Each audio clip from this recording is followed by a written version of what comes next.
আজকের এই রেসিপিটি বিশেষভাবে দেখার জন্য আপনাদের সবার কাছে অনুরোধ রইল, কেননা এই রেসিপিটা আমি না, রান্না করেছে আমার মেয়ে। আর আজকে ও রান্না করেছিল রাজমা। নমস্কার, আমি নীলিমা, আপনারা দেখছেন এনপি টেস্টি ফুড। তো বন্ধুরা, সম্পূর্ণ ভিডিওটি স্কিপ না করেই দেখতে থাকুন।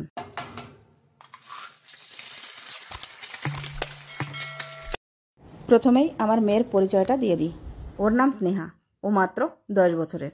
ভিডিওটা বেশ কিছুদিন আগের, অনেক দিন ধরে ভিডিওটা গ্যালারিতে দেখছিলাম, কিন্তু কখনো ওপেন করে দেখা হয়নি। আজকে আমার কাছে কোনো ভিডিও ছিল না, সেজন্য ভাবলাম একবার ওপেন করে দেখি। তো একা হাতে ক্যামেরা ধরে তারপর প্রথমবার রান্না করেছে, বিষয়টা আমার কাছে খুব বেশি প্রাউড ফিল হলো, সেজন্য আপনাদের সাথে শেয়ার করতে আসা। তো যাই হোক, আমি ভেবেছিলাম পুজো সেরে তারপর উপরে এসে রান্না করব। তখন ও আবার আমার কাছে একটু রেসিপিটা জানতে চেয়েছিল। আমি ভাবছিলাম এমনি হয়তো জিজ্ঞাসা করছে, সেজন্য আমি ওকে বলেই দিলাম কোনোভাবে শর্টকাটে। সেদিন ছিল বৃহস্পতিবার, আমাদের নিরামিষ দিন, তাই নিরামিষভাবেই রাজমাটা রান্না করার ছিল, মানে পেঁয়াজ রসুন ছাড়া। পুজো সেরে উপরে এসে দেখি রান্না কমপ্লিট। আমি তো অবাক, তুই রান্না করেছিস? কিভাবে রান্না? তুই তো কখনো সেভাবে চুলোর কাছেও যাস না, কিভাবে রান্না করলি? ও বলল শুধু রান্না করিনি, ভিডিও করেছি। আমি তো সত্যি আরও বেশি অবাক হলাম। একা হাতে ক্যামেরা সেট করে এই বড় বড় হাঁড়ি কড়াই নিয়ে তারপর আবার আগুনের কাছে। আমি তো প্রথমে খুব বকাবকে ছিলাম। ও কখনো সেভাবে আগুনের কাছে যায়নি, মানে চুলোর কাছে যায়নি। শুধুমাত্র কখনো কখনো হয়তো ম্যাগি বানিয়েছে, তাও আমার উপস্থিতিতে। আর আজকে আমার অনুপস্থিতিতে প্রথমবার রান্না করলো, আর রান্নাটা সত্যি দারুণ হয়েছিল। তো আমি যেভাবে শর্টকাটে ওকে বলে গেছিলাম, ও ঠিক সেভাবেই করেছে। ওর প্রায় রান্না যখন অর্ধেক হয়ে গেছে তখন আমি এসেছিলাম। তো সবার প্রথমে কুকারে লবণ দিয়ে আর রাজমা আর আলু দিয়ে একটা সিটি লাগিয়ে নিয়েছে, মানে সেদ্ধ করে নিয়েছে। তারপর সাইডে কড়াই বসিয়ে তেল দিয়েছে। তেল দেওয়ার পর তেলটা গরম হয়ে গেলে তারপর জিরে ফোড়নে দিয়ে দিয়েছিল কাঁচা লঙ্কা এবং আদা।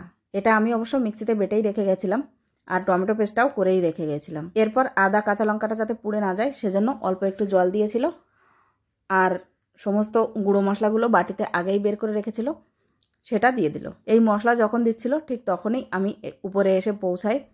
তারপর আমি একটু নাড়িয়ে দিচ্ছিলাম।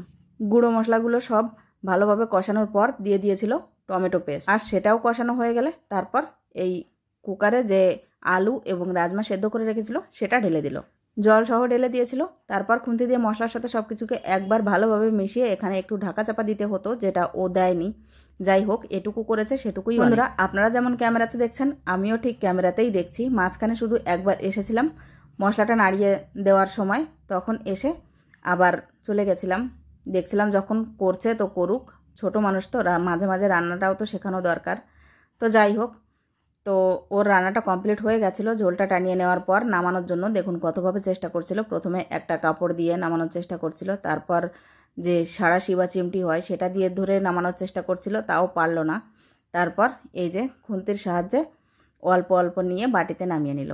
যে মানুষ কখনো রান্নাঘরে যায়নি সে মানুষ যে এত সুন্দরভাবে রান্না করবে আর সাথে ক্যামেরাও করবে, আমি সত্যি বুঝতেই পারিনি। ওর বাবাকে যখন খেতে দিয়ে বললাম যে আজকের রান্নাটা স্নেহা করছে, ওর বাবা তো অনেক বেশি খুশি হয়ে গেছিল, কিন্তু সেই সাথে বকাও দিচ্ছিল যে এত ছোট কেন তুমি ওকে রান্নাঘরে পাঠিয়েছো। তো যাই হোক বন্ধুরা, ও রান্নাটা কমপ্লিট। রান্নাটা সত্যি খুব টেস্টি হয়েছিল। তো আপনারাও একবার ট্রাই করতে পারেন। আর আমাদের মনের বল কতটা দৃঢ় হলে প্রথমবারেই ও ক্যামেরা সহ এভাবে রান্না করতে পারে, সেটাই আপনাদের সাথে শেয়ার করতে চাইছিলাম। তো বন্ধুরা, সম্পূর্ণ ভিডিওটি দেখার জন্য ধন্যবাদ। নমস্কার।